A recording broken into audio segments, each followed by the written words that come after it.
제가 어렸을 때 들은 이야기 중에 잊혀지지 않는 이야기가 하나 있습니다.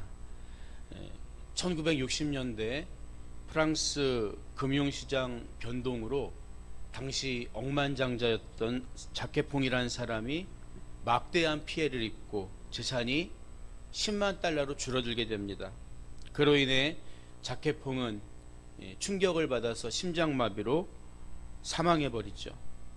그런데 그의 유일한 혈육이자 몹시 가난하게 살던 조카 한 명이 있었는데 삼촌이 남긴 10만 달러를 상속받게 되었다는 소식을 듣고 너무 기뻤던 나머지 역시 심장마비로 죽게 됩니다. 똑같은 10만 달러였지만 한 사람은 절망감으로 인해서, 또 한 사람은 너무나 기쁘고 흥분한 나머지 세상을 떠난 것이죠. 여러분, 복음은 선한 소식입니다. 죄로 죽어야 할 우리를 살리는 하나님의 차별이 없는 의의입니다. 그런데 같은 복음을 듣고 난 후에 생명과 기쁨이 넘치는 삶을 사는 사람이 있는가 하면 겨우 이게 복음이란 말인가 하면서 실망하고 복음을 중요하게 여기지 않고 살아가는 사람들도 있다는 거예요.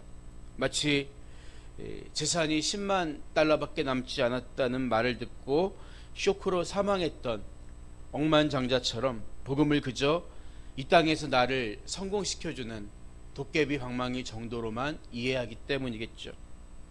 여러분, 그러나 복음 안에는 썩어 없어질 세상 것과 비교할 수 없는 놀라운 능력이 있습니다. 복음은 우리를 하나님 나라에 들어가게 하고 하나님 나라 백성으로 살아가게 하기 때문이에요. 또 더 많은 것들을 추구하는 세상 속에서 심령이 가난한 자들이 장차 다가올 하나님 나라의 상속자가 된다고 오늘 예수님은 우리에게 가르쳐주고 계십니다. 하나님 나라의 상속권이 복음 안에서 오늘 우리에게 주어진 거예요. 그렇다면 여러분은 하나님 나라를 상속받은 게 얼마나 귀하게 여겨지나요? 오늘 나누는 말씀이 저와 여러분에게 진정한 소망이 될 수 있기를 주님의 이름으로 축복합니다. 이스라엘 갈릴리 호수에 가면요, 이 호수를 중심으로 대부분의 마을이 이 서북 쪽에 위치해 있는데 그중 북쪽에 위치한 이 가버나움이라는 동네 뒤편으로 작은 언덕이 있어요. 완만한 경사로 이루어진 지형이어서 마태는 산이라고 기록했고 누가는 평지라고 언급하고 있습니다. 그곳에 가서 앉아 있으면 이 갈릴리 호수가 한눈에 들어오거든요. 그런데 이 작은 언덕 위에 파릇파릇하게 잔디도 올라와 있어서 사람들이 이렇게 둘러 앉아서 이야기를 나누기에는 아주 적합한 장소입니다. 바로 이곳이 오늘 예수님이 말씀을 가르쳐 주시는 무대가 되는 거죠. 오늘부터 이어지는 본문 말씀을 흔히 팔복이라고 이야기하는데 1절을 보면 예수께서 무리들을 보시고 산에 올라가 앉으시니 제자들이 나아온지라, 이렇게 시작하고 있어요. 오늘 사건과 비슷한 가르침이 기록된 누가복음 6장을 보면 예수께서 눈을 들어 제자들을 보시고 이르시되, 이렇게 이야기하면서 이 가르침의 대상을 제자들로 규정하고 있습니다. 오늘 본문 말씀도 제자들이 나아온지라와 2절에 입을 열어 이르시되를 이어서 읽으면 이 말씀이 제자들만을 향한 가르침으로 이해될 수도 있죠. 그래서인지 어떤 분들은 예수님은 소수의 제자들에게만 이 산상수훈의 말씀을 들려주셨다고 이야기하기도 합니다. 사실 마태복음 7장까지 계속 이어지는 예수님의 가르침을 보면 원수를 사랑하며 박해하는 자를 위하여 기도하라, 또 너희 아버지의 온전하심 같이 너희도 온전하라, 지금 우리들이 듣기에도 굉장히 수준 높은 영적인 거룩함과 결단을 요구하는 말씀이죠. 그래서 특별한 사람들에게만 주신 말씀이 아닌가 이렇게 생각할 수도 있는 거예요. 하지만 예수님의 공생의 기간 중에 예수님을 가까이서 모시고 따르는 사람들은 12명의 제자들 외에도 많이 있었습니다. 또 마태복음 7장 28절에서 예수께서 이 말씀을 마치심에 무리들이 그 가르치심에 놀라니라, 이런 구절이 있는 것으로 볼 때 예수님의 말씀을 지금 듣고 있는 청자들이 단지 소수의 제자들만은 아니었다는 것을 우리가 확인할 수가 있는 거예요. 예수님의 말씀을 듣고 지키는지 안 지키는지는 본인의 자유겠지만 이 복음을 들을 수 있는 것은 누구에게나 열려있는 사실이라는 거예요. 복음은 선한 소식이기 때문입니다. 오늘 우리가 들은 말씀은 팔복 가운데 첫 번째 말씀인데요, 3절에서 예수님은 심령이 가난한 자는 복이 있나니 천국이 그들의 것임이라, 이렇게 말씀하고 있어요. 심령이 가난한 자, 심령이 가난한 자. 그런데 동일한 가르침이 기록된 누가복음을 보면 심령이라는 말이 빠져 있죠. 그리고 너희 가난한 자는 복이 있나니 하나님 나라가 너희 것이며, 이렇게 기록되어 있습니다. 여러분, 사실 우리들은 가난을 좋아하지 않죠. 가난이 죄는 아니지만 가난은 늘 부족하고 불편하기 때문입니다. 그런데 여러분, 성경을 기록한 기록자의 관점에서 본다면 예수님 말씀이 정확히 어떤 의미인지 부연 설명하는 것은 쉽지만 예수님이 하신 말씀이나 단어를 마음대로 빠뜨리는 것은 쉬운 일이 아니죠. 그렇게 본다면 마태가 가난이란 말 앞에 심령이란 말을 첨가한 것은 예수님이 말씀하신 의도에 보다 분명하게 근접하기 위해서 설명한 표현으로 우리가 볼 수 있는 거예요. 여기서 가난하다에 해당하는 헬라어 푸토코스란 말은 전혀 없다는 뜻이에요. 뭐 상대적인 빈곤이 아니라 그래서 구걸하다는 뜻을 가지고 있는 단어이죠. 이것은 절대적인 가난을 의미합니다. 내가 빌어먹지 않으면, 구걸해서 얻지 않으면 생존할 수 없는 가난을 의미하는 거예요. 따라서 이 본문에서 말하는 이 가난하다는 뜻은 없음의 의미로 이해하는 게 더 정확해요. 조금 더 거칠게 표현하면 가난한 자란 구걸해야만 살 수 있는 처지의 사람이라는 거죠.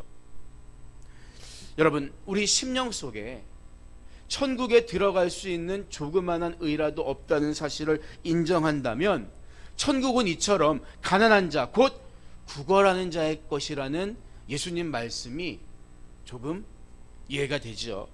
여러분, 부자들이 천국에 들어가기 어려운 이유가 뭐예요? 물질 때문이 아닙니다. 물질 자체는 선하지도 악하지도 않아요. 그러나 대부분의 경우 부자들은 자기가 믿는 돈, 물질이 있기 때문에 하나님을 필요로 하지 않아요. 하나님에 대해 가난한 마음이 없습니다. 그래서 누가복음 12장 21절을 보면 자기를 위하여 재물을 쌓아두고 하나님께 대하여 부여하지 못한 자들은 영혼의 때에 임할 심판을 피할 수가 없다고 예수님이 말씀하신 거예요. 반대로 심령이 가난한 자들은 영혼의 때를 전적으로 하나님께 맡기고 의지하는 사람이며 천국은 그들의 소유가 된다는 거예요. 그런데 오늘 예수님이 하신 말씀이 헬라어 원문을 보면 순서가 조금 달라요. 먼저 복되도다, 마카리오이, 이 감탄사로 시작합니다. 복되도다 심령이 가난한 자여, 왜냐하면 천국이 그들의 것이기 때문이다, 이렇게 말씀하고 계시다고요. 무슨 말이냐 하면 가난한 심령으로 고통스러운 현실을 이겨내면 그 보상으로 천국이 주어진다는 미래적인 의미가 아니라 심령이 가난한 자를 바라보시면서 복이 있다, 천국이 이미 임해 있다, 이런 뉘앙스에 가깝다는 거예요. 즉 예수님은 하나님 나라를 갈망하는 사람들을 향해서 너희에겐 이미 복이 있다, 이렇게 말씀하고 계시다는 거죠. 우리들은 보통 스토리를 좋아해요. 신앙도 스토리를 좋아해요. 그래서 고진감래의 신앙을 생각하죠.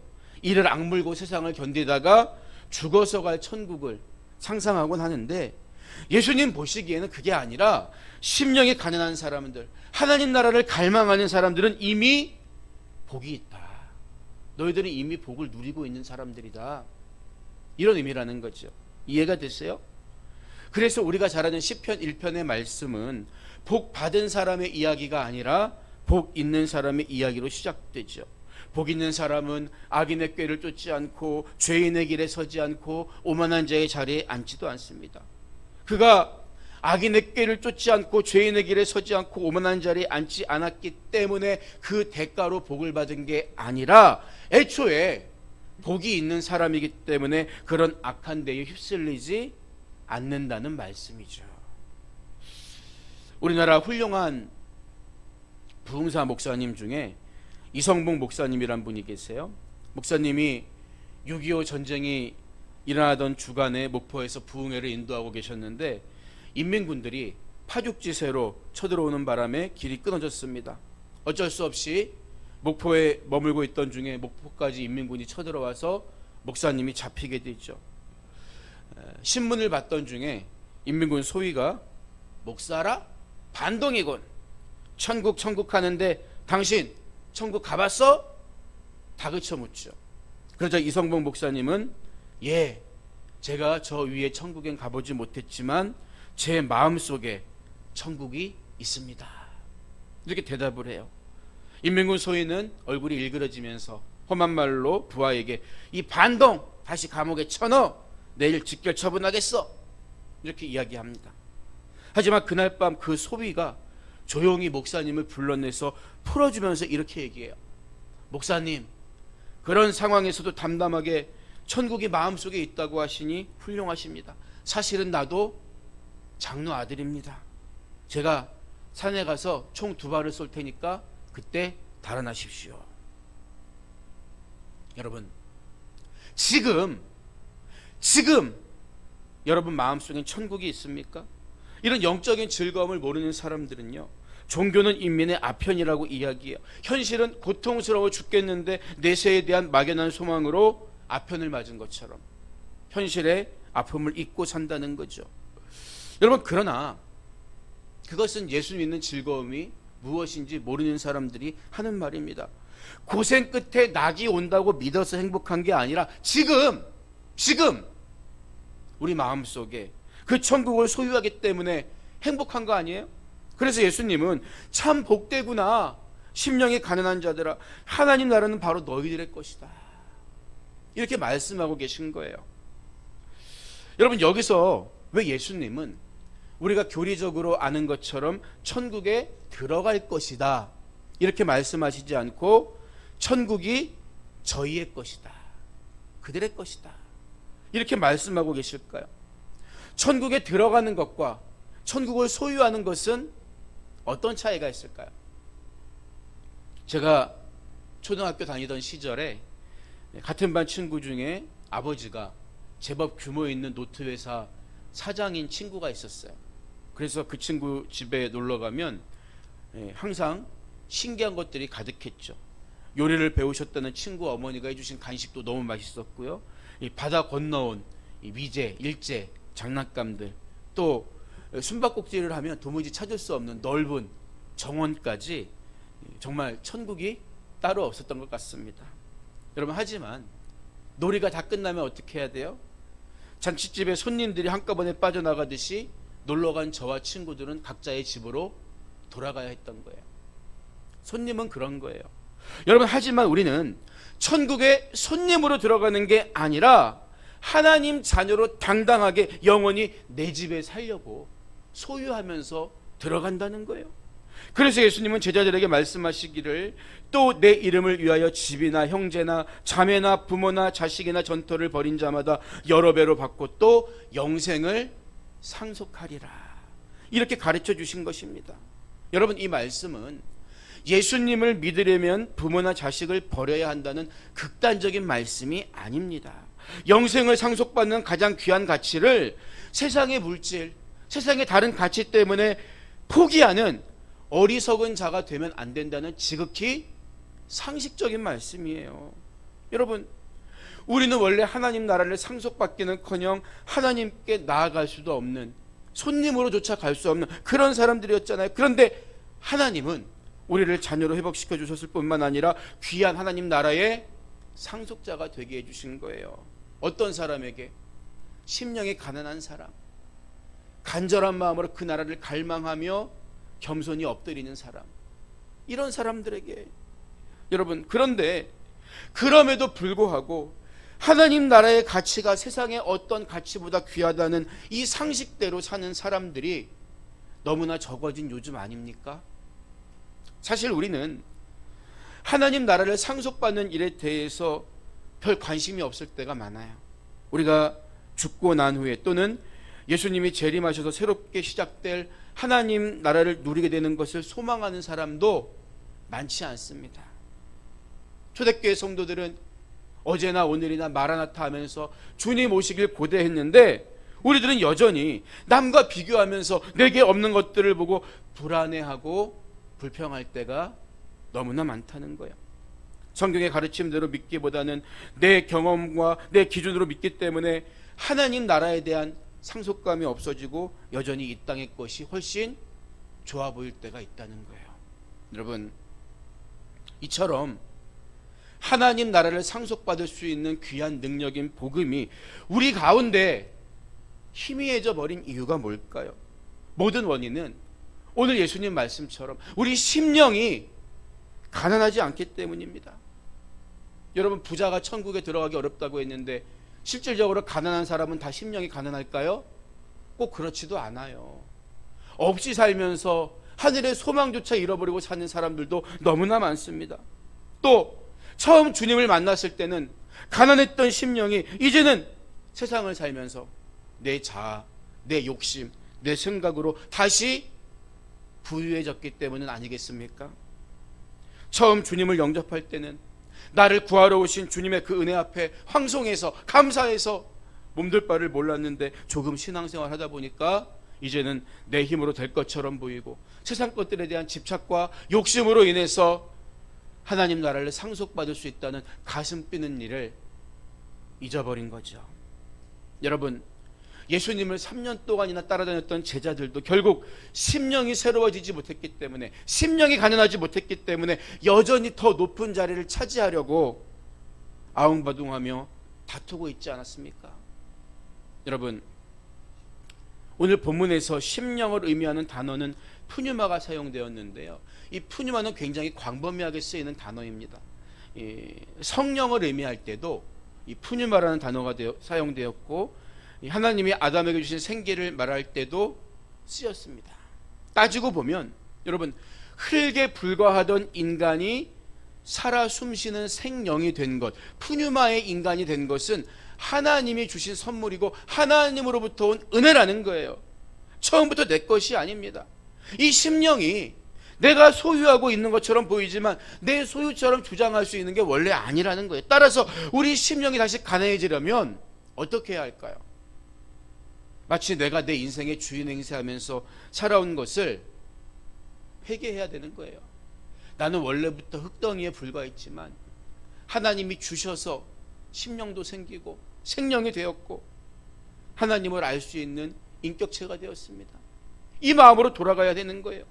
영혼의 때에 나를 다시 살릴 수 있는 의가 나에게는 조금도 없다는 것을, 나는 정말 가난하고 초라하다는 것을 인정하고 다시 우리 생명의 주관자이신 하나님 앞에 겸손하게 엎드려야 하는 것입니다. 오늘 말씀을 마무리합니다. 우리 아이들이 어렸을 때 가장 많이 읽어줬던 동화책 중에 하나가 신데렐라였어요. 그 내용을 보면 왕자님이 유리구두 하나를 주어서 이 유리구두가 발에 맞는 사람을 아내로 맞이하겠다고 선포하니까 심술궂은 신데렐라의 언니들이 먼저 신어보겠다고 나섭니다. 우리 아이들이 그 장면을 읽어줄 때마다 침을 꼴깍 삼키면서 듣곤 했거든요. 언니들이 아무리 억지로 도전해봤지만 발에 들어갈 리가 없죠. 그 이유가 뭐예요? 이유는 간단합니다. 처음부터 그 유리구두는 신데렐라 발에 맞게 만들어졌기 때문이에요. 마찬가지입니다. 예수님께서 천국은 심령이 가난한 자들의 것이라고 말씀하신 이유는 처음부터 천국은 그들을 위해서 만들어졌기 때문이라는 거예요. 우리가 얼마나 하나님 나라를 갈망하며 사는가가 내가 정말 천국을 상속받을 수 있는 사람인가를 증명해 줍니다. 그렇기 때문에 지금 우리가 하나님 나라를 살지 못하면 영원히 살지 못할 수도 있다는 거예요. 여러분, 우리는 끝까지 하나님 나라를 상속받는 복음의 능력대로 살아가야 합니다. 처음부터 내 것이 아니었던 것들 때문에 하나님이 주시는 귀한 믿음까지 잃어버리는 어리석은 사람이 되면 안 되는 거예요. 천국의 항복판에서 빛나는 면류관 쓰고 다시 만나는 그날까지 하늘나라의 상속자로 기다리고 기대하고 인내하면서 복음 안에서 승리할 수 있는 저와 여러분 모두가 되시기를 주님의 이름으로 간절히 축원드립니다.